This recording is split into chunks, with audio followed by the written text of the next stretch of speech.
Muy bien, chicos, bienvenidos a esta reunión número 2 de nuestro grupo de estudios de la Divina Comedia de Dante. En la semana anterior estuvimos repasando la primera mitad del infierno, llegamos hasta el círculo octavo y en esta segunda semana vamos a completar esta parte del infierno. Para dar comienzo a nuestro diálogo me gustaría una pregunta muy general. ¿Qué sensación les deja completar esta obra esta parte del infierno? Melitón, ¿cómo usted se siente al final de esta lectura? Porque yo puedo decir que sentimientos son muchos y es una obra de complejidad asombrosa, pero me gustaría escuchar los primeros ustedes antes de decir cómo yo me siento. ¿Cómo me siento? Sí, ¿qué sensación le deja? Sí. Bueno, yo te voy a ser honesto, cuando iba leyendo, Ajá. viendo todos estos temas de los fraudes, de todo eso de los vicios y que hablan, me estuve acordando hasta de los diputados nuestros y de los transfugas, no sé por qué me vino a la mente los transfugas. Y viendo que mucho de lo que en ese momento sucedía, dame un segundo que hay un ruido por allá también.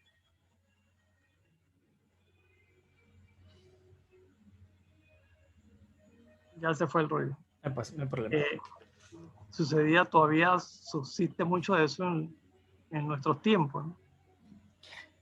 Eso. Entonces, yo no sé, entre todas las cosas me llamó mucho la atención cuando llega la parte que mencionan a Mahoma. ¿Ah? Eh, no lo había visto y entonces me acordé porque tuve un compañero musulmán que una vez nos invitó a ver una película de Mahoma.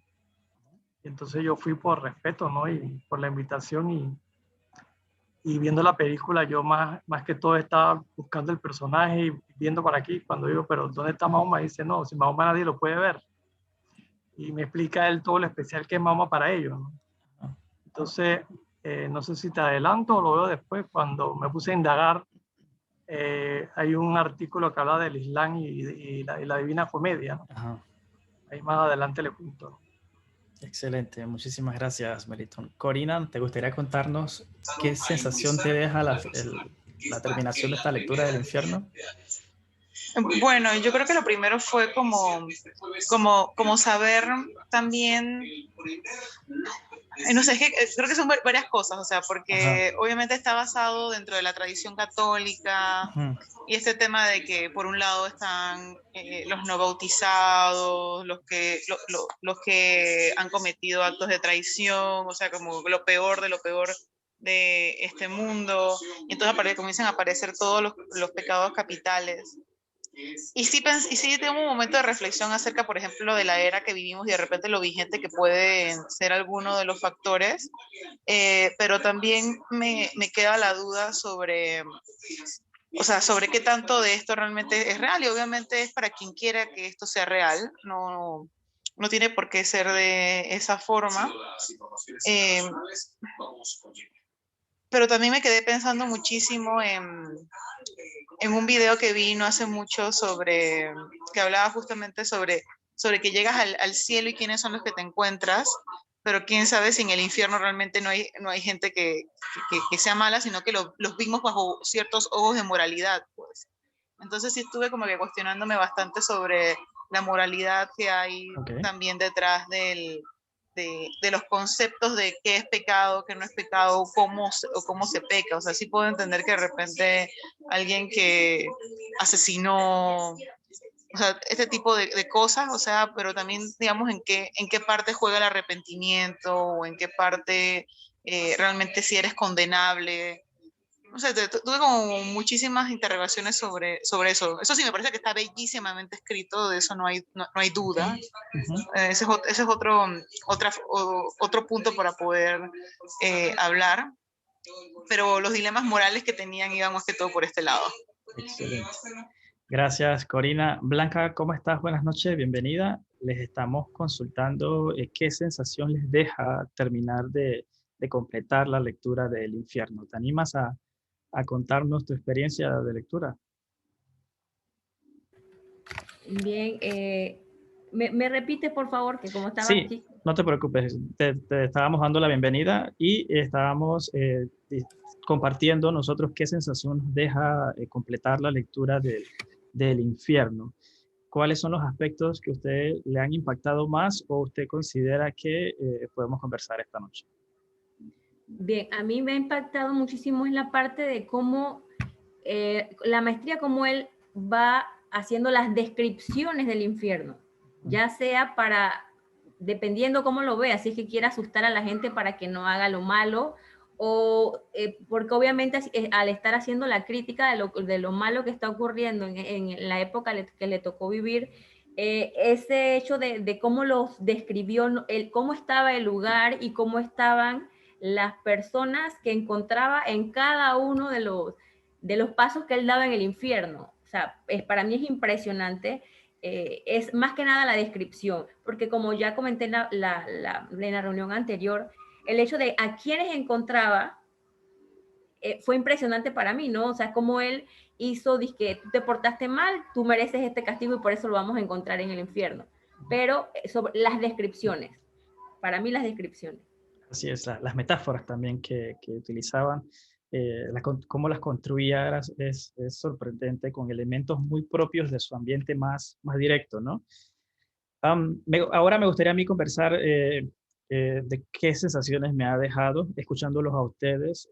Quisiera resaltar, antes de compartir mi opinión, dos aspectos importantes para el análisis de esta obra.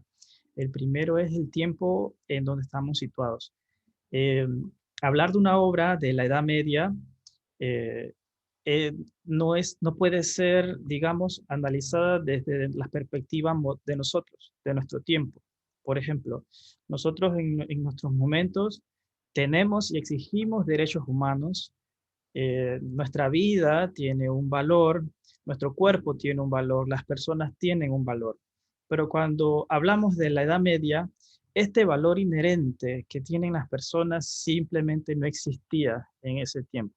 Entonces, cuando desde nuestra perspectiva vamos hacia ese tiempo, a veces nos cuesta leer o comprender ciertas cosas de por qué se hacían de esa manera, pero estamos literalmente hablando de una época distinta de nosotros, enmarcada en una referencia muy diferente a la nuestra. Partiendo de eso, Corina hacía referencia a la parte moral, que esto es otro asunto que a pesar que Dante está en pleito con las autoridades de la iglesia, él no olvida sus creencias, él no olvida la creencia de su tiempo, y que esto es otra cosa. Estas creencias están enmarcadas en las ideas nuevamente del hombre medieval. Entonces, las ideas religiosas actuales difieren en algunas cosas de ese sentido, pero Dante sigue siendo un hombre creyente de estas ideas. Y de esta manera lo hace. Por eso vemos, por un lado, que él ejerce venganza sobre obispos y papas durante el infierno, pero por otro lado, hace referencia a la lista de pecados que ya hemos venido discutiendo, que era lo que existía en este ambiente medieval. Entonces, mi sensación, que lo que me deja la lectura del infierno es su presencia. Y para describirlo en este sentido es que esta es la idea, o generalmente la idea que tenemos nosotros del infierno. En nuestro imaginario cultural siempre hemos creído que el infierno tiene fuegos, tiene llamas, tiene muchas otras cosas, pero estas descripciones no vienen de las, digamos, en su mayoría de las escrituras, tanto cristianas como de otro tipo, pero vienen de esta cultura popular que está viva desde la Edad Media. Satanás con alas, como vamos a ver ahora en el cierre del infierno. Las personas que de los diferentes pecados están siendo castigados con el opuesto de ese pecado. Y así sucesivamente. Entonces, esa virtualidad, esa presencia, esa forma de recrearse de este poema de Dante, a pesar del contexto moral, político, religioso, cualquier contexto de fondo que tiene, sirve todavía en muchas cosas para nuestros tiempos. Y vamos a comenzar. Nosotros quedamos en el canto 16, fue el último que analizamos la semana pasada. En esta ocasión vamos a continuar el 17 al 34. Obviamente no podemos comprender todos los cantos, pero sí podemos extraer un poquito de algunos de ellos. No sé si ustedes se dieron cuenta, pero yo sentí que del canto 17 más o menos al 25, 26, tiene elementos que son muy, que podemos utilizar para nuestros tiempos, pero como del 27 al 31, 32, contiene muchos elementos un poquito más históricos o que tenían que ver mucho con la política florencia de su momento. Entonces me gustaría sentarme en los primeros en vez de los últimos. Bien, estamos en el 17, está al borde del séptimo círculo para pasar al octavo, hablándolo del círculo del infierno, ¿no? Que va hacia abajo. Y este círculo le pertenece a los usureros.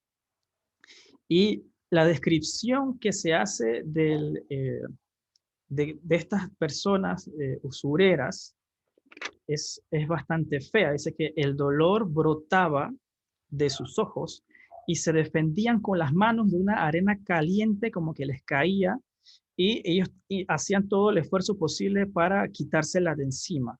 Entonces, Dante se encuentra con un monstruo que se llama Gerión, y se nos hace una descripción también de este monstruo que cuando lo veo, me imagino estos monstruos que utilizan hoy los fabricantes de videojuegos. O sea, es algo tan semejante. Escuchen lo siguiente. Dice que la cola puntiaguda, una inmunda imagen del fraude, era como es un símbolo del fraude. Tenía 2 garras llenas de vello hasta las axilas. Dice que la espalda, el pecho y los costados estaban salpicados de lazos y escudos. El simbolismo que Dante hace para hablar del fraude es maravilloso. Primero lo compara a una bestia y a esa bestia le pone lazos y escudos. Recordemos que las familias en la época medieval utilizaban escudos para representarse. Entonces, ¿qué nos está diciendo Dante aquí? Que los del fraude somos bastantes. No son, si ustedes me están acusando a mí de fraude, aquí hay muchos que tienen el pecado del fraude sobre ustedes y todas sus familias.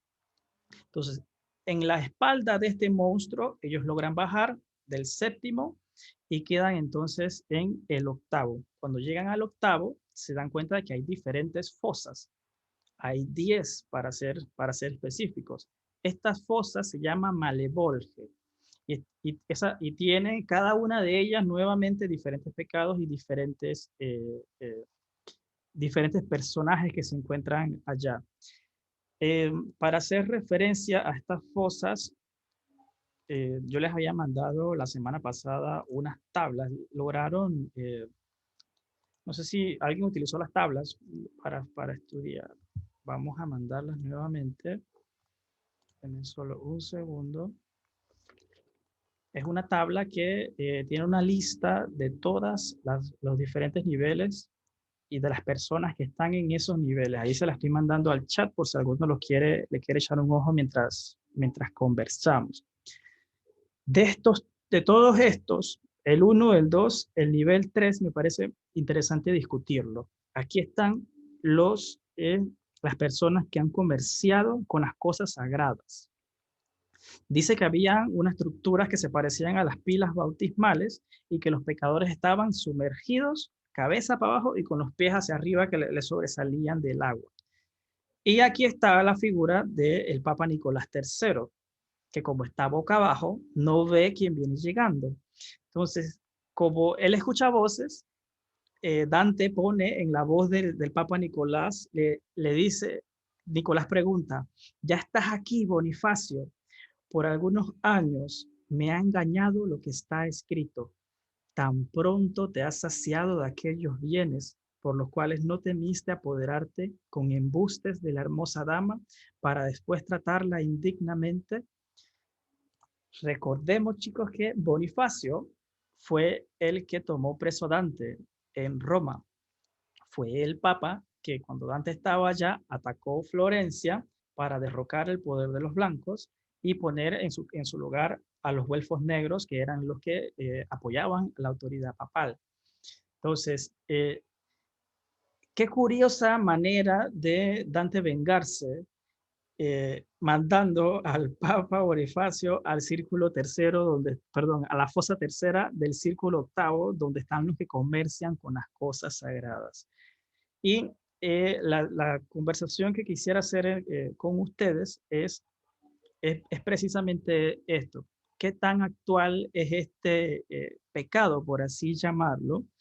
Y por qué las personas, inclusive las personas religiosas, están propensas a cambiar sus principios por el comercio y por los valores del dinero. Nalida, bienvenida, buenas noches.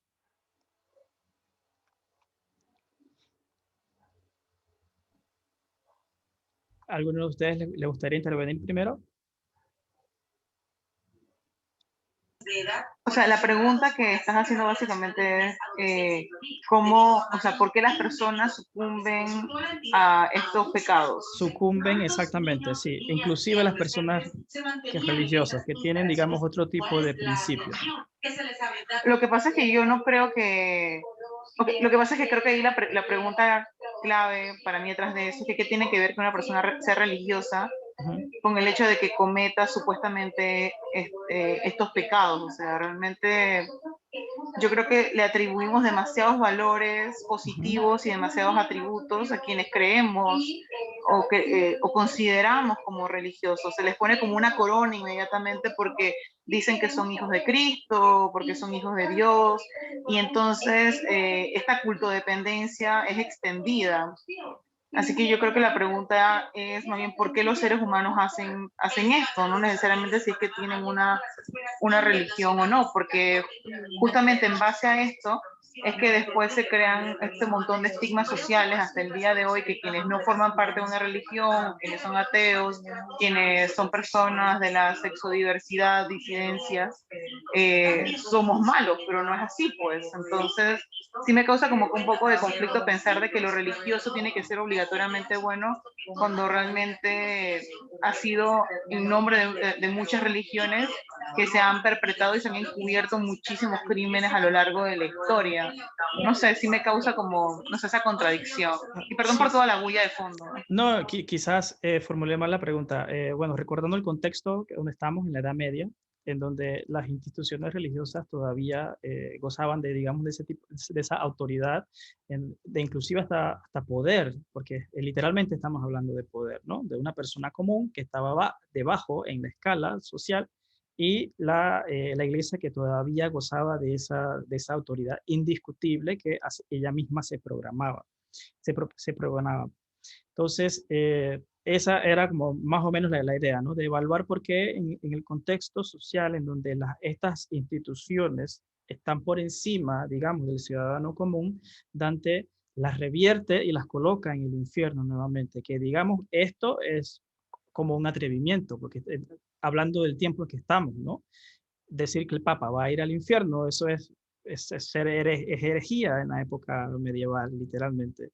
Entonces, sí, nuestra óptica, desde nuestra perspectiva, es difícil acercarse a esas ideas o a esas formas, pero estamos ante una obra que nos reta a hacerlo, porque no es lo mismo leer poesía de nuestro momento o del siglo pasado, que está aquí próximo a nosotros, en donde ya existía asuntos de derechos humanos, entre otras cosas que nos conforman, pero que en este tiempo no. Entonces, eso. Y de repente vamos a encauzar la pregunta hacia el pecado en sí, porque lo que Dante ataca es el comercio con las cosas sagradas, el dinero. Entonces, el dinero tiene la capacidad de cambiar a las personas, porque la gente se entrega a eso en vez de sus propios principios, que pueden ser de la persona o pueden venir de alguna institución religiosa. Entonces vamos a dirigir la pregunta hacia allá. ¿Por qué las personas son tentadas siempre por dinero y pueden intercambiar sus valores personales sin siquiera pensar en las consecuencias? Vamos a analizarlo de esta manera entonces. Analida, ¿cómo estás? Creo que no te había saludado, ¿verdad? Bienvenida. Sí, yo te había saludado. Gracias.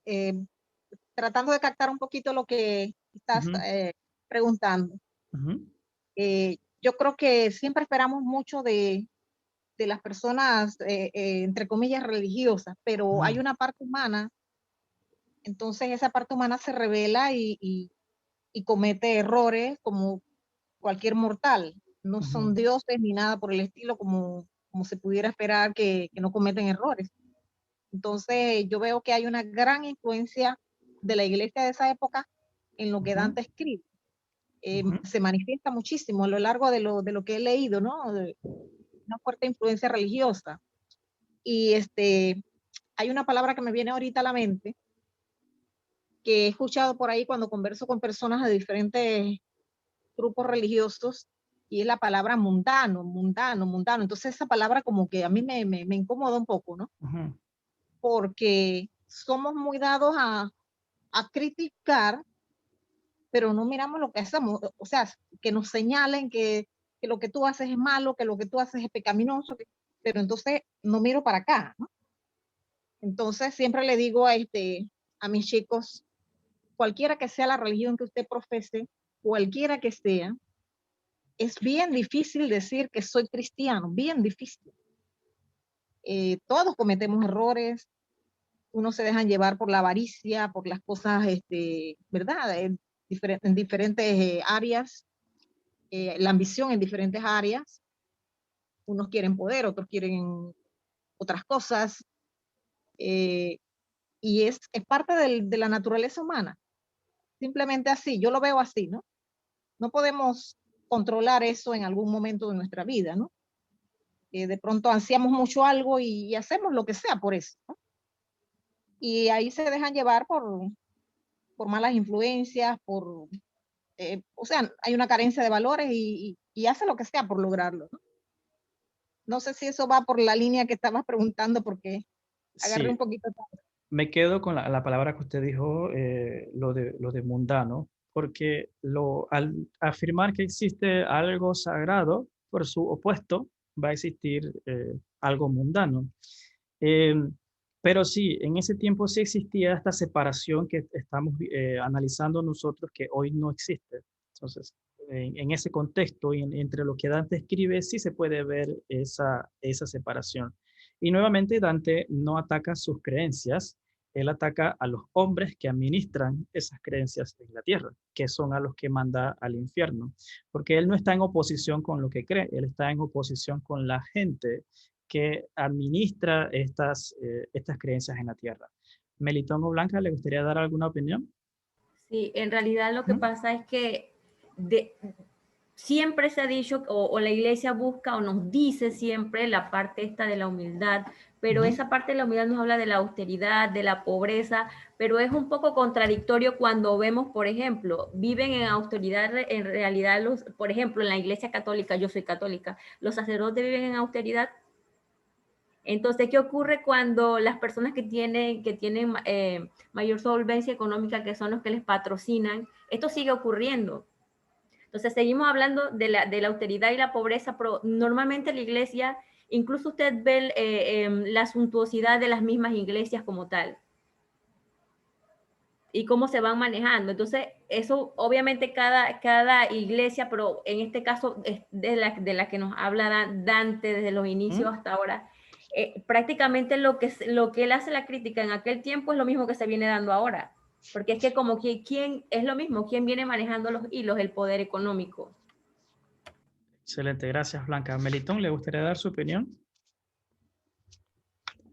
Eh, bueno, yo con lo que dijo Analida de mundano, yo creo que hay ciertos seres humanos con una vena, como le decimos, una vena mala, ¿no? Por más que están llamados sobre todo estos religiosos, ¿no? A ¿Ah?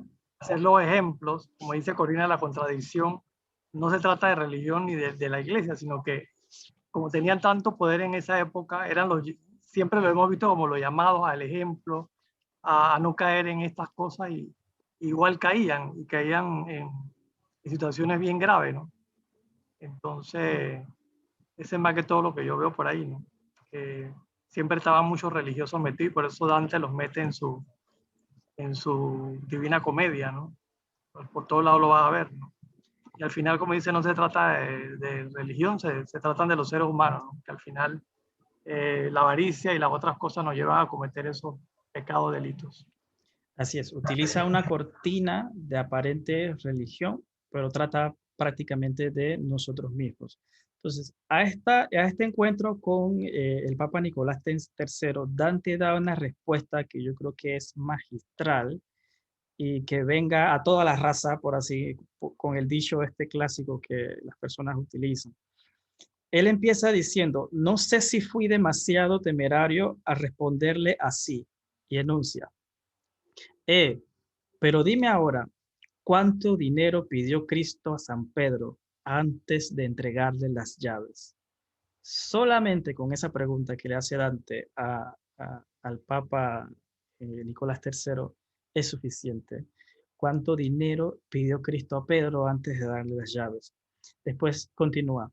Solamente le pidió que le siguiera. Ni Pedro ni los otros pidieron a Matías oro ni plata cuando echaron suertes, y este fue elegido como sustituto del que perdió su alma traidora. Aquí está hablando de la sucesión del puesto de Judas entre los 12 apóstoles, que simplemente no le pidieron dinero al sucesor y simplemente lo recibieron dentro de su círculo. Continúa. Permanece pues ahí, porque ha sido castigado justamente, y guarda bien la mal adquirida riqueza que tan atrevido te hizo contra Carlos. Y si no fuese porque aún me contiene el respeto a las llaves soberanas que poseíste en tu alegre vida, emplearías palabras mucho más severas, porque vuestra avaricia contrista al mundo, pisoteando a los buenos y ensalzando a los malos. Pastores, a vosotros se refería el evangelista cuando vio prostituida ante los reyes a la que se sienta sobre las aguas, a la que nació con 7 cabezas y obtuvo autoridad por sus 10 cuernos, mientras la virtud agradó a su esposo. Os habéis construido dioses de oro y plata. ¿Qué diferencia, pues, existe entre vosotros y los idólatras? Sino la de que ellos adoran a uno y vosotros adoráis a 100. Ah, Constantino, cuántos males produjo no tu conversión al cristianismo, sino la donación que de ti recibió el primer papa que fue rico. Dante resume miles de años de historia en esta respuesta que da al Papa Nicolás III.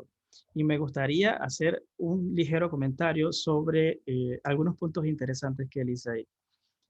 Él compara a estos hombres que se han dejado, que comercian con los bienes sagrados, él los compara con la prostituta. Aquí estamos hablando del Apocalipsis en sí, donde la gran ramera esta que se habla en el Apocalipsis, a ella compara con estos hombres.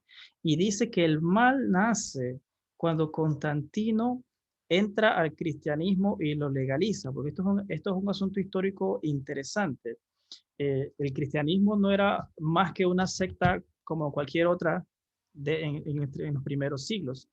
Ni siquiera eran reconocidas por los estados, eran perseguidos porque no tenían ese reconocimiento. El cristianismo era nada antes de Constantino. ¿Qué sucede? El emperador romano tiene una visión en donde él ve una cruz, él gana una batalla, se convierte al cristianismo, entonces oficializa el cristianismo como la religión oficial del Estado, es decir, le da la protección del Estado y la levanta al nivel de una institución reconocida.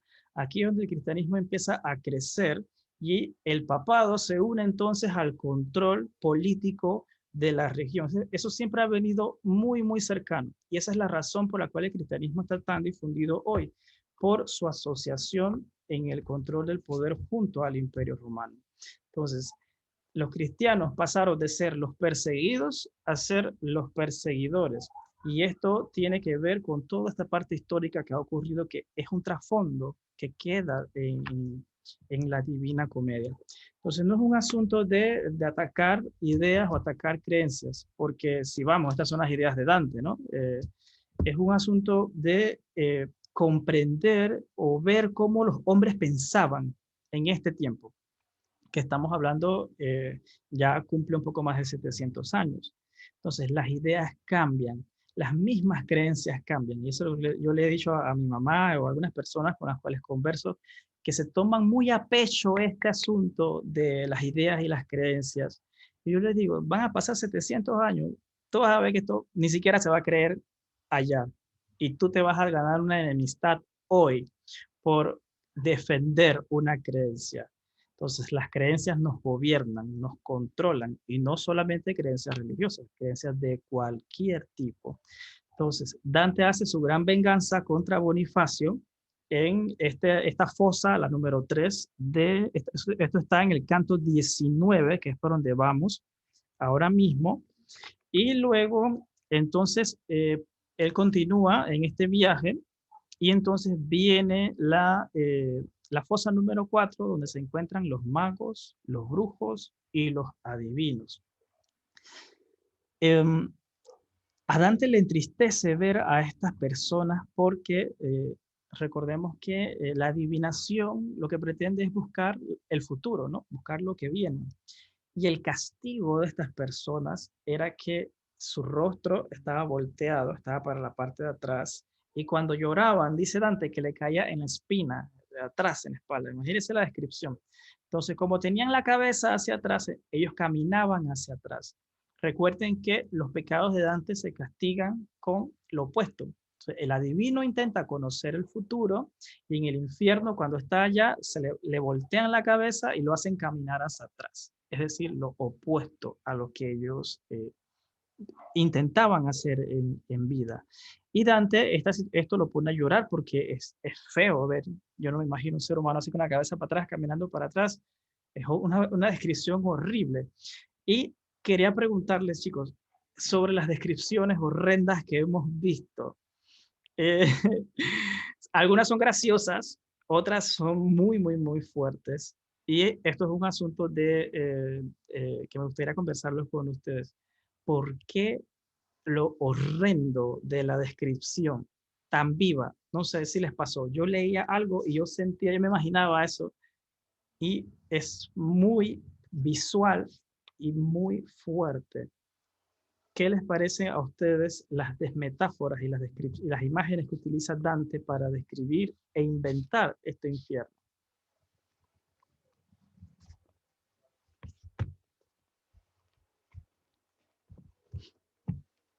No le escuchamos, Analia. Este señor Dante sí estaba bien de su cabecita.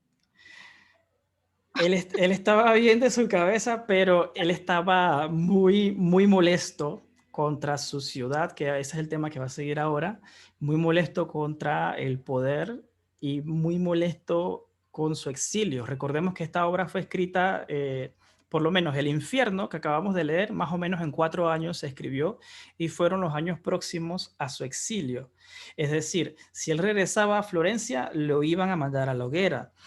Y si regresaba tenía que pedir perdón por lo que supuestamente le alegaban que hizo, tenía que pagar una multa, entre otras cosas. Entonces, él estaba vagando diferentes ciudades italianas, tratando de apoyar a las fuerzas de los güelfos blancos para quitar a los negros del control y retornar a su tierra. O sea, imagínense estando uno lejos. Entonces, este poema nace de esa distancia con su patria, de esa distancia con su gente, y quizás hasta consigo mismo. Entonces, es como una introspección que hace Dante durante todos estos años de exilio, y quizás por allí viene lo que usted decía, que sí estaba bien de la cabeza. Yo creo que sí, estaba bien enojado.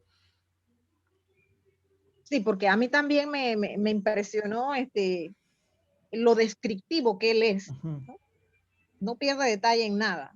Y me estoy acordando ahorita de un señor que alguna vez vi en la capital, que tenía el cuerpo virado, no sé si tú lo has visto, no sé si todavía esté vivo, el cuerpo totalmente virado hacia atrás, así que caminaba así. Entonces, me dio tanta cosa, me impresionó tanto verlo, ¿no? Ese señor vendía cositas, no recuerdo en qué calle, y lo vi así en medio de las 2 vías. El semáforo, él se paraba en el semáforo. Sí, por ahí. Yo Y sé cuál había usted dice, yo lo vi también. sí, entonces impresionante, ¿no? Entonces yo me ponía a pensar, digo, vaya, pero como toda una vida, me imagino que toda una vida así, y también otro que veía con la nariz que tenía un agujero, que lo veía en la Iglesia del Carmen. Entonces, y estas descripciones que este señor, este escritor nos hace a lo largo de su obra, en cada etapa va haciendo unas descripciones terribles. Tiene una imaginación increíble para ir ubicando cada nivel, ¿no? De pecadores o de como quiera llamarse.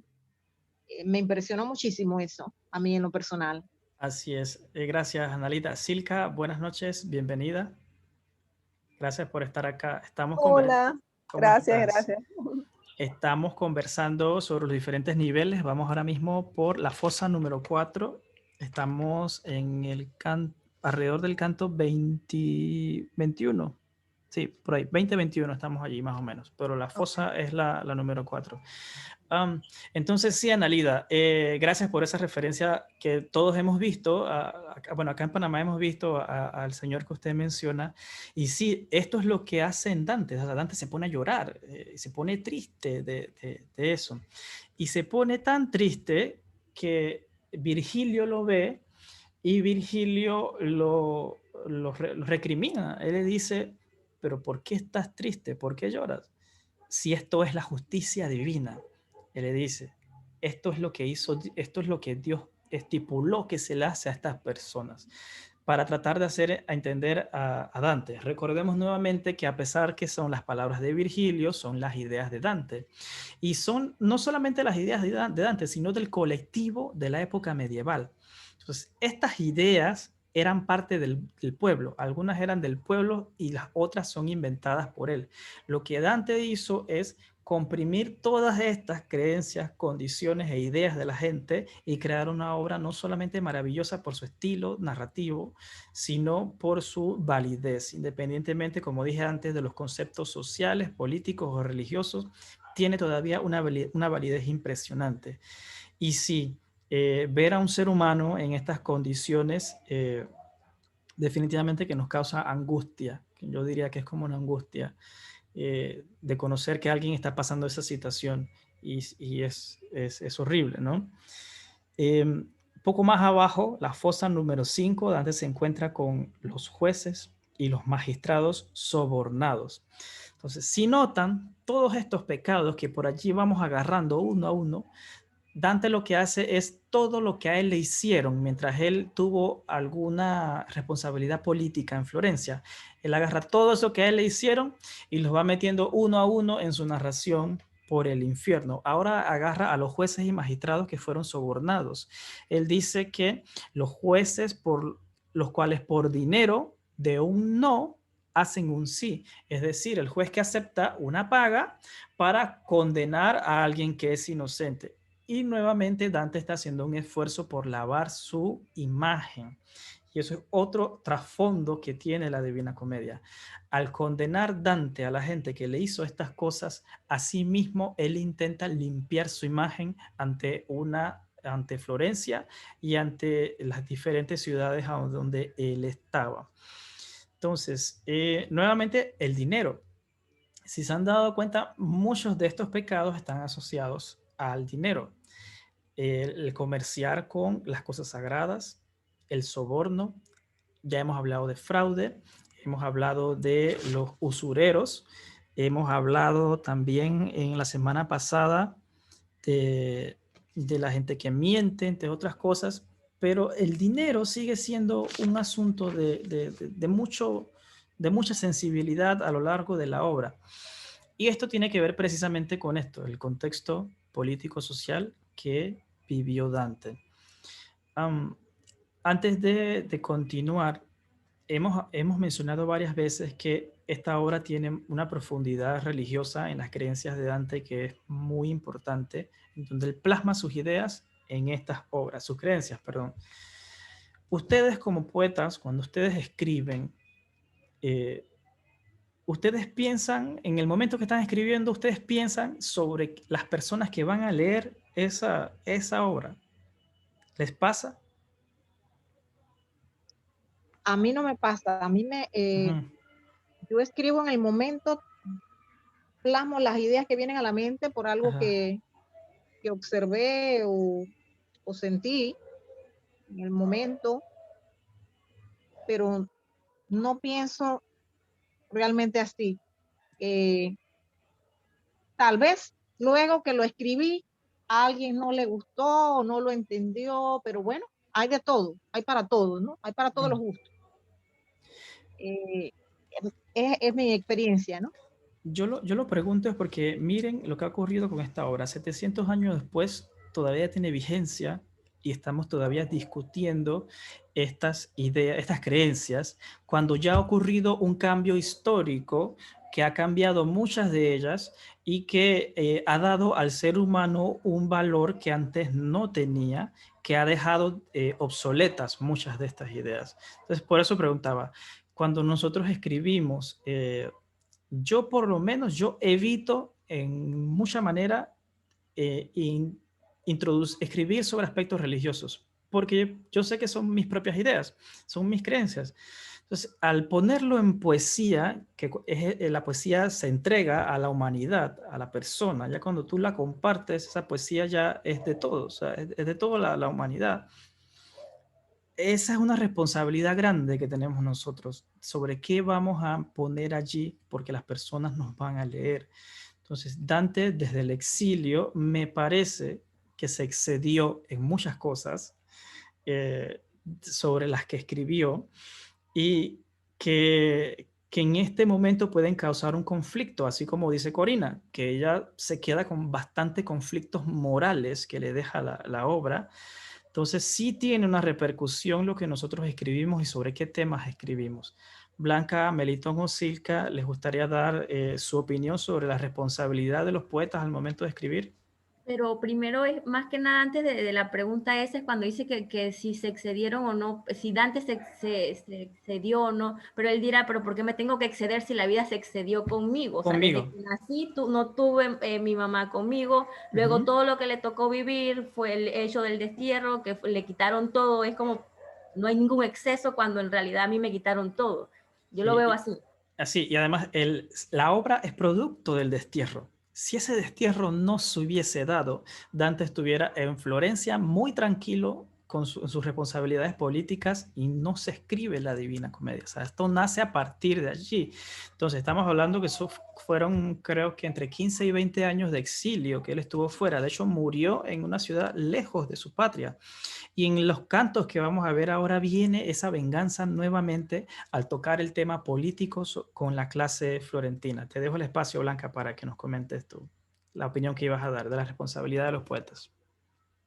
Ok, sí, cada poeta es responsable, sí, pero sí me llama la atención cuando hace la pregunta y la respuesta de Analida, porque yo tampoco cuando escribo no me pongo a pensar en si estoy escribiendo va para X personas, o sea, para qué público lo estoy dirigiendo, o pensando en el público como tal, no, pero después sí me quedo pensando en, por ejemplo, en mi caso, que yo soy docente, y yo dije, y esto que lo lean mis estudiantes, pero lo pienso después de haberlo escrito. Okay. O sea, que sí pienso en un momento en la responsabilidad, pero no antes de escribirlo, sino post escrito. Sí, y Analida, adelante. Yo también soy docente, Ah, pero cuando escribo es como un impulso, entonces es algo que prácticamente no puedo controlar. Vinieron las ideas, las agarré, las plasmé, a veces incluso de madrugada. Yo tengo que tener cerca de mí algo donde escribir, porque ahí garabateo y después termino. Pero en el momento que llega, aprovecho la ráfaga esa. Silka, ¿quería contarnos algo? Sí, sí, es que de una manera u otra uno sí influencia en las personas, ¿no? Yo tampoco, cuando escribo o me inspiro en algo, no es que piense que vamos a pensar cómo lo lee esta persona o yo sé que a esta persona le va a calar, no, o sea, es algo que en el momento uno siente, uno se inspira y uno va redactando, pero siempre hay alguien que le influye el escrito de otra persona, ¿no? Y en el caso de esta novela las opiniones del escritor son muy fuertes y a veces uno tiene que estar clarito hasta en muchos detalles de uno mismo, quién es como persona y otras cosas para para inclusive no dejarse influenciar, porque hay cosas muy puntuales y muy fuertes, ¿no? Así es, gracias, Silka. Entonces, el problema aquí es que hubo un cambio de pensamiento en la humanidad. Es decir, al cambiar de la Edad Media a nuestra era, por las diferentes fases que hemos pasado, hubo un cambio en las ideas, hubo un cambio en los pensamientos. Pero hablar del purgatorio, del infierno y del cielo era un asunto normal en la Edad Media. Era un asunto, era una conversación como cualquier otra, era un tema muy en boga. Pero desde nuestra perspectiva y nuestro tiempo, yo siento que debemos ser un poco cuidadosos cuando tocamos asuntos espirituales dentro de nuestra poesía, que no es que esté vetado, sino que es una responsabilidad que tenemos con la sociedad, que debemos ser muy conscientes con lo que vamos a decir. Melitón, ¿le gustaría dar su opinión? Bueno, yo creo que, bueno, en mi caso, los poemas van saliendo, ¿no? Ujú. Pero sí, sí hay a veces cosas que te activan, por ejemplo, el enojo de tanta corrupción, a veces temas que tú ves y de repente sale un poema, por ejemplo, a mí me salió uno que el queso de la rata, después se los comparto por ahí, y al final era un enojo que yo tenía y salió. Yo supongo que esto es lo que le pasaba a Dante, ¿no? Iba saltando esto, y bueno, yo no sé, al final la intención es para que lo leyeran estos personajes que para mí estaban involucrados en el robo del queso de la rata. A la rata se le perdió el queso, ¿dónde está? Entonces lo veo ahí donde Dante, ¿no? Él venía y explotaba con esta furia y eso. Y es cuando vamos, al final no censuramos, pero sí me tocó cuando fui a editar los poemas para los libros donde yo no quería, oye, este poema me parece muy fuerte o esta palabra no me gusta. Y el editor me dice, a veces en la vida uno tiene que ser valiente. Y a pesar de que hay un mundo que te puede, por decir, en ese caso a Dante lo pudieron haber quemado en la hoguera. Y entonces, pero uno tiene que ir adelante y explotar lo que tiene que suceder, ¿no? Sobre todo la política, que a veces uno no puede callarse. Yo con Ah, lo religioso trato de no meterme mucho. así es. Gracias, Melitón. Bueno, sí, bueno, han habido poetas de todo. Usualmente el poeta escribe sobre su entorno inmediato o de sus ideas inmediatas. Hay poetas que han utilizado la poesía para hablar de asuntos políticos muy fuertes, muy controversiales, al igual que del aspecto religioso. De ese aspecto religioso es que vamos a hablar, a continuar hablando a medida que vamos avanzando hacia las partes más profundas del infierno. Primero vamos a hablar brevemente sobre un aspecto político interesante. Es que Dante, a partir del canto 26, él retoma nuevamente la crítica a Florencia, pero más que a su ciudad con su gente, ¿no? La gente que le hizo la vida imposible. Entonces, él en este canto, él dice, alégrate, Florencia, pues, pues tu grandeza es tanta que tu fama vuela por mar y tierra y se la conoce por todo el infierno. Dice Dante de su ciudad, de su gente, obviamente, que le hizo esta vida imposible. Entonces, en este momento está muy en discusión el asunto de el retornar el cuerpo de Dante de Rávena, donde está ahora mismo, donde ha permanecido desde que murió, a Florencia. De hecho, después, Florencia ha intentado varias veces llevarse el cuerpo de Dante, no es un asunto moderno. Inclusive después, cuando hubo un cambio de gobierno muy cercano al exilio de Dante, muy cercano a la muerte de Dante, intentaron repatriarlo en varias ocasiones y no lo han logrado. Entonces, está muy en discusión este asunto de devolver el cuerpo de Dante a Florencia y quizá digamos, uno por nostalgia, uno dice, bueno, que regresen al poeta a su tierra, para que esté en su ciudad natal. Pero cuando me leo El infierno, me ha dejado pensando de que Dante no quiere regresar a Florencia. O sea, él le da plomo a su ciudad, pero es por esta angustia de vivir lejos y de la gente que controla la ciudad.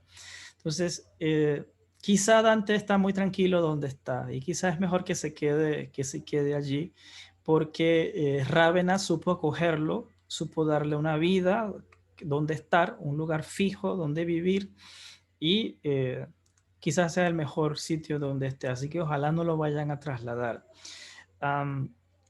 Bien, el otro que quería comentarles era, había dicho el aspecto político y ¿qué más era?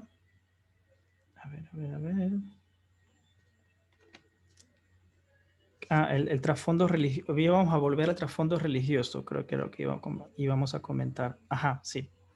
Melitón mencionó a Mahoma al inicio de su intervención esta noche. Para Dante, todo lo que separa cosas es castigable en el infierno. Y las ideas de Mahoma en su concepción nuevamente religiosa, Dante coloca a Mahoma en esta parte del infierno donde están los que causan división, porque Mahoma funda una religión que Dante la ve distinta a la suya y por eso se merece estar allá. Estamos hablando de que el Islam es, creo que es la tercera religión más grande del mundo, y es mucha gente. Entonces, esta obra tan clásica, tan importante para la humanidad, imagínese si usted es un musulmán y lee esta obra. ¿Qué sensación le va a dejar o qué implicaciones religiosas tiene esto?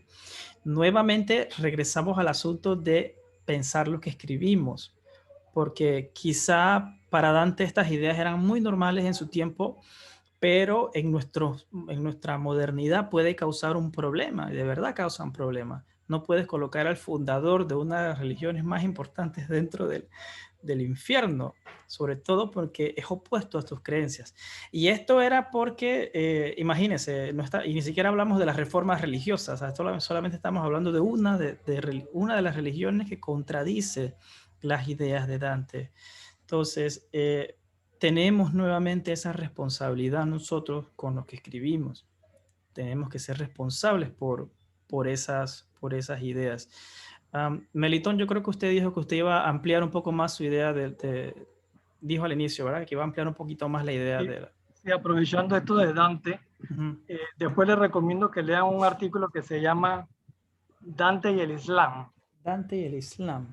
Lo pueden buscar ahí en internet y lo encuentran, porque me llamó mucho la atención cuando hablaban de Mahoma, y precisamente sobre esto, lo que tú hablas de la responsabilidad, y tú estás mencionando de que si transfieren el cuerpo, los restos de Dante. Cuerpo de Dante a otro lugar, mira lo que dice. Uno de los objetivos del terrorismo islámico es el sepulcro de Dante. Dice, ¿por qué? Porque ellos no están a gusto con el tratamiento que el poeta florentino le dio a Mahoma en la Divina Comedia. Y como yo les mencionaba, cuando fui a ver la película con este compañero musulmán que me invitó, yo fui por cortesía, yo esperando ver a Mahoma, dice que Mahoma nadie lo puede ver, que Mahoma es tan sagrado para ellos. Entonces que tú le pongas a Mahoma en esta parte del infierno dividido en mitad, creo que fue que le tocó a Mahoma, ¿no?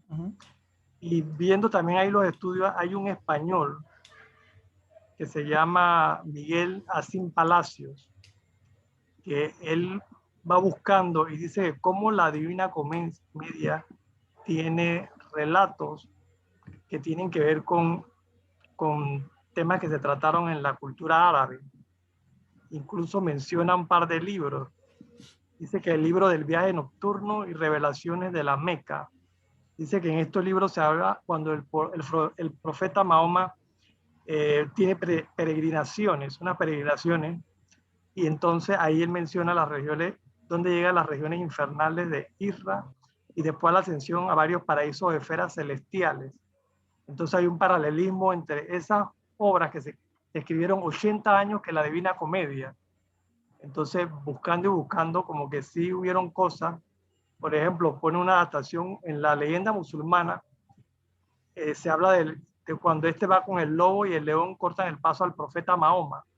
Y si tú ves acá Dante, la pantera y el león hacen retroceder al poeta florentino. Entonces, por ahí van buscando, oye, como muchas cosas que se narraron acá en tema del Islam están en la Divina Comedia, y tú ahora me vas a insultar a mi profeta Mahoma. Y ahí dice que el objetivo del terrorismo es la tumba de Dante, dice. La verdad quería lean el artículo para que vean muchas otras cosas que narran ahí. Muchas gracias, Melitón. De verdad que es bastante interesante lo que nos comparte y es así. Sabemos que el Islam es muy, una rama del Islam tiene unas ideas muy radicales, a diferencia de, digamos, el Islam base.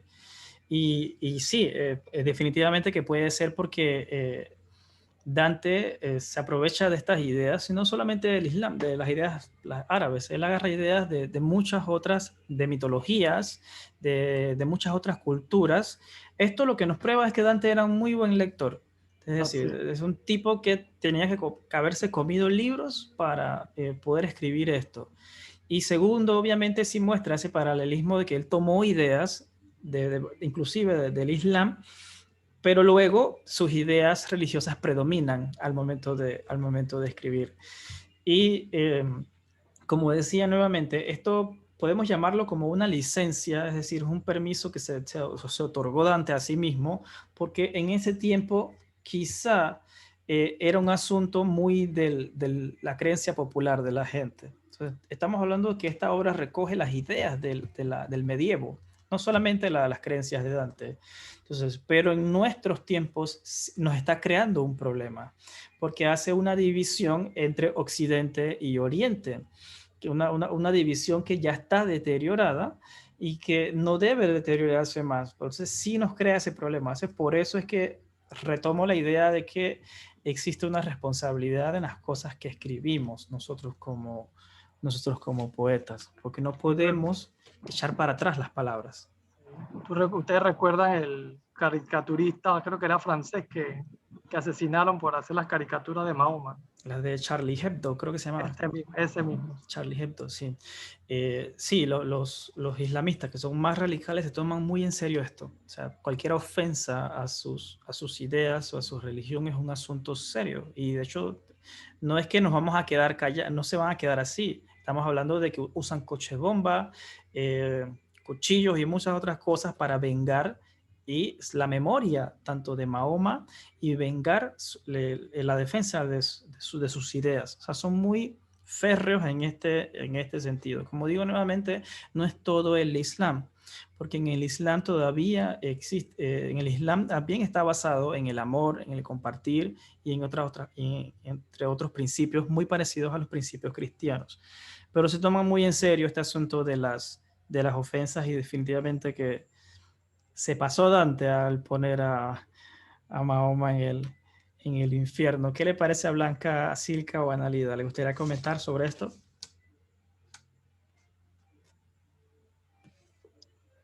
Bueno, escuchándolo sobre el Islam, y yo sé que hacen cosas atroces, y pienso que al igual que en la religión nuestra, en la religión católica, sabemos que hay situaciones que se han dado y que algunas quizás no se han descubierto todavía, que nos parecen atroces, ¿verdad? Y yo pienso que en todas las religiones va a haber situaciones así, en todos los grupos religiosos, no solamente en el Islam, no solamente en el Islam. Pero bueno, no sé por qué él escogió, bueno, también él criticó la otra religión, pero fue bien enfático con esto del Islam, ¿no? Yo creo que nos la saltamos, pero en la fosa número 6, estamos hablando del canto 22, sí, el canto 22, en la fosa número 6, Dante coloca allí al Sanedrín por el castigo de haber enjuiciado y dar muerte a Jesús. Y los coloca junto con los hipócritas. O sea, no están solitos ahí, están el grupo del Sanedrín y los hipócritas. Y a esta gente dice que el castigo de ellos era llevar una capucha pesada, dice, que era reluciente por fuera, parecía oro, y por dentro era oscura y pesada. Es prácticamente una descripción de la hipocresía como tal. Por fuera tiene una imagen y por dentro tiene otra, que es mucho más oscura. Entonces, sí, él arremete contra las personas que ostentan una idea distinta a la de él, hablando de las creencias. Y como digo nuevamente, es un asunto de quizá en el medievo era algo que se conversaba, algo que era muy muy del pueblo estas ideas. Pero en nuestra modernidad, que tenemos derechos humanos, tenemos el valor de la vida, tenemos el valor de las creencias y el respeto a las creencias de la gente, nos parece que se pasó de la línea. Entonces, la perspectiva que nosotros usamos para entender esta obra tiene que ser siempre tenemos que tener presente que estamos hablando de una obra de un tiempo histórico distinto. ¿Okay? Entonces, esto es muy importante tenerlo presente. ¿A alguien más le gustaría dar su opinión? A mí en lo personal no me parece que se haya pasado. Para mí Okay. él estaba en su derecho de matar a quien se le daba la gana de matar, y hacerlo como, recrear el infierno como él se le daba la gana, porque en realidad eso es, ¿no? Entonces, independientemente de que a la hora de que el escritor pueda recrear otro mundo, como creo que estaba diciendo Corina cuando entré, que no se sabe si es cierto o no, pero igual es que hay mucha otra bibliografía que tiene cierta... se puede comparar pues con lo que está escrito acá. Resulta nada malo porque él entonces hizo lo que, si, o sea, yo considero que de esta forma debe morir, así debe ser, entonces no me parece nada malo. Algo que me llamó la atención de uno de los cantos que ya pasamos, es que así como en algún momento mencionaste que sí, pues que generalmente nos vemos el infierno con fuego y esto, sí dijo que era peor, el peor de estos en el infierno era de hielo. Sí me llamó la atención esto, porque casi nunca lo vemos así. Y correcto. Sí leí, pero no, yo estaba haciendo mis anotaciones, pero no recuerdo en cuál mencionó que el infierno era esta parte del infierno, pues era de hielo. Ajá, eso es lo que, bueno, conversaremos ahora sobre el cierre de los últimos cantos, cómo Dante logra llegar, utiliza la palabra dite para referirse a Lucifer, y la ciudad donde él está se llama la ciudad de Dite, o sea, la ciudad del infierno, ¿no? Y como dice Blanca, el infierno está hecho de hielo, independientemente de que hemos visto tanto fuego y pestilencias afuera. En el centro, del último, en el centro del último círculo, ya estamos hablando de donde está Lucifer en sí mismo, está constituido de hielo. Y Lucifer y las personas que están allí están enterradas hasta la cintura en hielo, no se pueden mover. Y estas personas que acompañan a Lucifer en el punto más fuerte, con el pecado más grave en la concepción de Dante, son los traidores. Nuevamente viene la concepción política e inclusive la religiosa. Dante coloca a Judas al lado, cerca de Satanás, en esto donde están los traidores, y hace mención también a algunos otros personajes políticos. Entonces la traición sigue siendo digamos, la figura más importante que le afecta a Dante, porque como sabemos, él altera digamos, la gravedad de los pecados a como lo vemos nosotros, y él las hace tanto en su visión como con las cosas que él quería decir. Recordemos que Dante tuvo diferentes puestos políticos en varias agrupaciones de la ciudad de Florencia.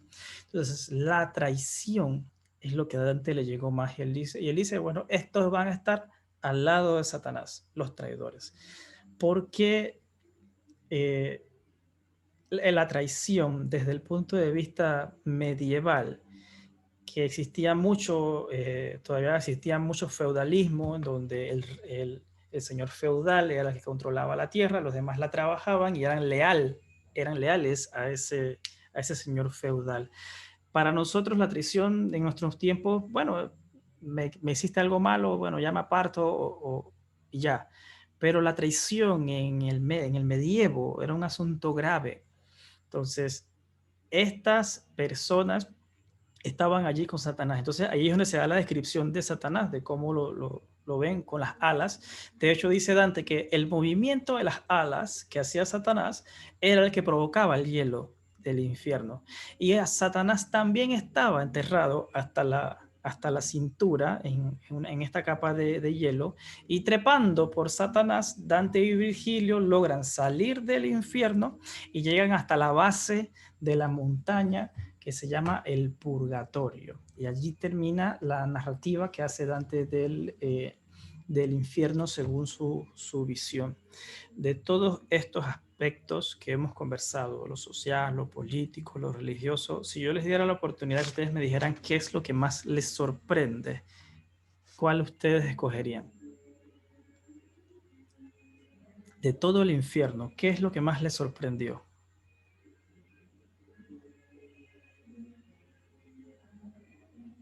Yo puedo decir que de todo esto que está acá, lo que a mí me sorprendió, creo que lo dije en la reunión pasada, es que cuando uno ve la palabra infierno, uno piensa que todo lo que se va a hacer tiene que ver, bueno, con Satanás, ¿no? Que es lo que está acá. Pero a mí me parece que a pesar de toda la narrativa de lo malo, de los castigos, de los pecados y de Satanás mismo, hay un trasfondo de la parte del cielo que es muy interesante y está repetido en las palabras de Virgilio. Cuando Virgilio se encontraba contra uno de estos demonios o que le impedía el paso a Dante, porque Dante, recordemos, es un ser que no había muerto, no puede acceder a ese lugar, y se oponían los demonios para que Dante pasara, y Virgilio le decía, calla, que allá donde se puede todo, lo han ordenado. Con esa frase que Virgilio repetía, es lo que yo considero es lo más rescatable del infierno. Se está haciendo una descripción horrenda del infierno que es didáctica para las personas de esta época, inclusive para nosotros, pero a la vez se está hablando del cielo.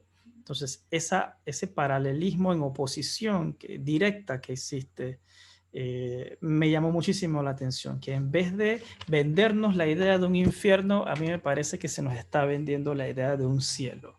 Y hacia allí es donde hacia donde va la obra, hacia el purgatorio, el perdón, y luego hacia el paraíso. ¿Qué aspectos le gustarían a ustedes rescatar de esta lectura del infierno?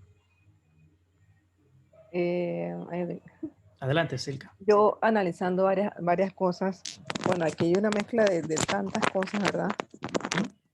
Y a este punto de vista del escritor me parece como que él hace su propio juicio, el juicio humano, que es muy diferente al juicio divino en términos espirituales, ¿no? Y si uno se va al juicio humano, podría ser hasta más severo que el juicio divino. Y en cuanto te digo a la mezcla, porque antes que estabas hablando del traicionero Judas, siempre se menciona a Judas como el traicionero y nunca se menciona a Pedro, que también traicionó. Entonces, es sobre todo mucha perspectiva, mucho punto de vista de desde qué perspectiva él estaba viendo su juicio y a quién estaba él enjuiciando. Porque Judas se arrepintió. Poniendo un ejemplo, Judas se arrepintió, solo que se arrepintió ante las personas equivocadas. Él fue y quiso regresar sus monedas de plata, según la escritura, pero no lo hizo ante quien debía arrepentirse. Correcto. Muy diferente a Pedro, ¿no? Entonces, él nada más queda en que hubo un traicionero y llega hasta allí. Yo como que parafraseando todo, viendo que él tenía como una mezcla de muchas cosas en su cabeza, pero desde su propio punto de vista, desde su propio juicio, desde su propio yo, desde su momento de ira, cólera, qué sé yo, pero todo es desde su perspectiva. Excelente, gracias Silka. Me ha agradado eso que usted ha dicho de la perspectiva propia de Dante.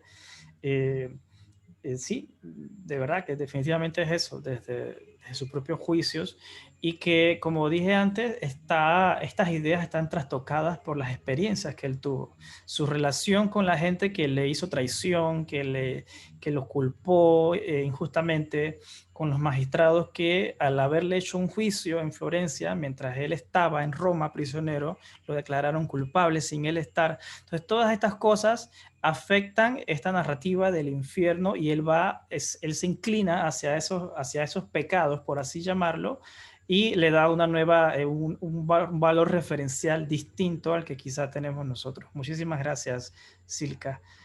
¿Alguien más le gustaría dar sus ideas de con qué se quedan del infierno?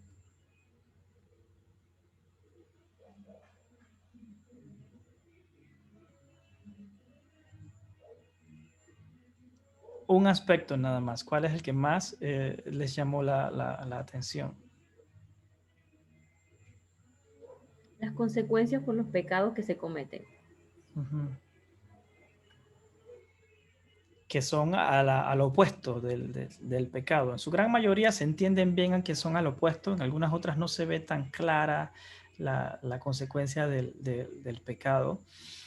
Y yo lo decía la semana pasada, de que tiene mucho que ver con esto de que nuestros padres en el interior nos enseñaban sobre los Viernes Santos y estas cosas de que no subirse a los árboles, no nadar, estas cosas porque íbamos a tener una consecuencia. Esta idea del castigo es antigua y si vemos en la Divina Comedia está perpetuada de un castigo por una acción, aunque nos suene fantasiosa, y aunque nunca se ha hecho que a alguien le haya salido una cola por treparse en un árbol en Viernes Santo, nuestros padres, nuestros abuelos siguen diciéndola como un motivo es que es su creencia, su crianza más bien. Su crianza es así y ellos la están continuando de la misma manera. Así es, Blanca, muchas gracias. Pero no sé hasta qué punto, disculpa, no sé hasta qué punto también es como un llamado de atención. Eso va a depender de cómo cada quien lo vea, ¿no? Pero un llamado de atención a no hacerlo, porque pongamos una idea que yo tenga que a mí se me ocurra, en algún momento tengo por ahí vagando el suicidio y me leo esto y dice que no, que los suicidas no recuperan el cuerpo luego del juicio final, y uno queda como pensándolo. O sea, que también es como por más que sí, pues las consecuencias, pero como una reflexión, mira lo que te puede pasar, sí, y de alguna forma es como el temor que hay el temor a Dios y no de ellos que hay que tener. Es correcto, sí mismo es, Blanca. Melitón, creo que usted quería decir algo. Yo creo que por donde va Blanca era lo mismo que iba a decir, ¿no? O sea que quizás esto para la época en que fue escrito y quizás hasta nuestro tiempo actual pudiera servir para muchos, como decía Corina al inicio, sea verdad o sea mentira, si lo creemos, de cómo hacer un stop, un alto, oye, o pensarlo 2 veces antes de cometer un pecado o hacer algo. Oye, ¿será esto lo que viene o lo que me va a suceder? Y entonces tratar de más o menos evitarlo, ¿no? Y con todas las cosas que nos ha enseñado nosotros, sobre todo lo que tenemos una religión, ¿no? Así mismo es. Analida, ¿le gustaría dar algunas palabras de cierre sobre el infierno? Bueno, de todo lo que he leído, me he puesto a pensar y creo que tenía más o menos la misma idea de antes. El infierno está de este lado, está aquí, no es después que morimos. Porque a veces la persona dice, ay, pero ¿por qué me está pasando esto? Que no sé qué, pero no recuerda que hizo tal cosa grave, hizo algo grave y en ningún momento muestra arrepentimiento, qué sé yo. Entonces, yo he llegado a la conclusión de que el infierno está de este lado. Sí. Y dependiendo de cómo nos vayamos comportando, vamos cosechando frutos.